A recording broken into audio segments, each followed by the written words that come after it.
चुनाव की तैयारी विधानसभा उपचुनाव के साथ निकाय चुनाव को लेकर जिला प्रशासन ने कसी कमर। दोनों चुनावों को सकुशल संपन्न कराने के लिए कंट्रोल रूम बनाने के साथ तैनात किए जोनल और सेक्टर मजिस्ट्रेट। जिलाधिकारी ने बताया कि चुनाव को लेकर चुनाव अधिकारियों की ड्यूटी लगाने के साथ ही राजनीतिक बैनर और पोस्टरों को हटा लिया गया है। राजनीतिक दलों के साथ बैठक कर उन्हें चुनाव आयोग के नियमों को पालन करने का निर्देश भी दे दिया गया है। एक रिपोर्ट।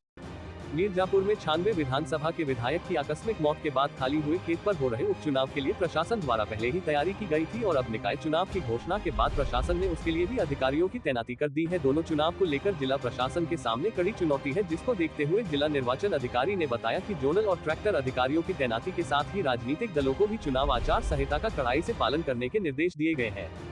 स्ट्रांग रूम से लेकर नामांकन स्थल की सुदृढ़ व्यवस्था पूरी करने के साथ ही मतदेय स्थलों का भी निरीक्षण कर व्यवस्था और सुरक्षा देख ली गई है। जिला निर्वाचन अधिकारी ने बताया कि चुनाव कंट्रोल रूम से दोनों चुनाव के लिए मॉनिटरिंग की जाएगी। चूंकि उपचुनाव के लिए पूरे जिले में आचार संहिता लागू है, ऐसे में तहसीलों पर भी उप जिलाधिकारी को निर्देशित कर दिया गया है कि उसका पालन कड़ाई से कराए और चुनाव आचार संहिता का किसी भी राजनीतिक दल के द्वारा उल्लंघन किया गया तो कड़ी कार्रवाई की जाएगी।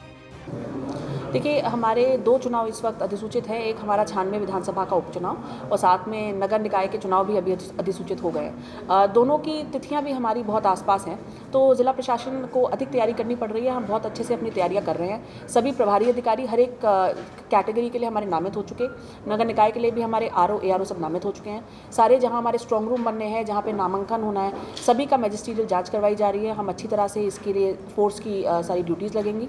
सीनियर अधिकारियों द्वारा, मेरे और कप्तान साहब द्वारा भी, और एसडीएम सीओ स्तर, एडीएम एडिशनल एसपी स्तर के अधिकारी यहाँ पे सब जगह जाकर के देखेंगे कि व्यवस्थाएं सब पूर्ण हो चुकी हों। सभी पोलिंग स्टेशंस पे हमारे जो मिनिमम फैसिलिटीज़ हैं वो पूरी कराई जा रही है और उम्मीद है कि लोगों का सहयोग रहेगा और बहुत शांतिपूर्वक एक अच्छा चुनाव दोनों इस कार्यक्रमों में हम करवाएंगे। चुनाव आचार संहिता लागू है, ऐसे में कोई दिक्कत न हो, कोई कंट्रोल रूम आपने बनाया है क्या?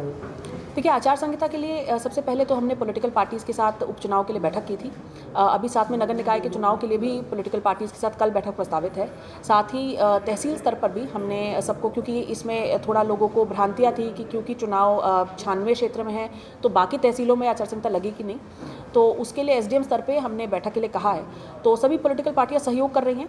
साथ में एक हमारा कंट्रोल रूम है जहां पे हम लोग चुनाव संबंधी शिकायतें, जो हमारी हेल्पलाइंस है उसकी शिकायतें, या हमारा जो सी विजिल है और इस तरह के जितने भी पोर्टल्स हैं उसका एक जगह से मॉनिटरिंग जो है हम लोग करवा रहे हैं। वहीं से ही एमसीएमसी का भी हम लोग मॉनिटरिंग करेंगे और उम्मीद है कि सब लोग हमारा सहयोग करेंगे।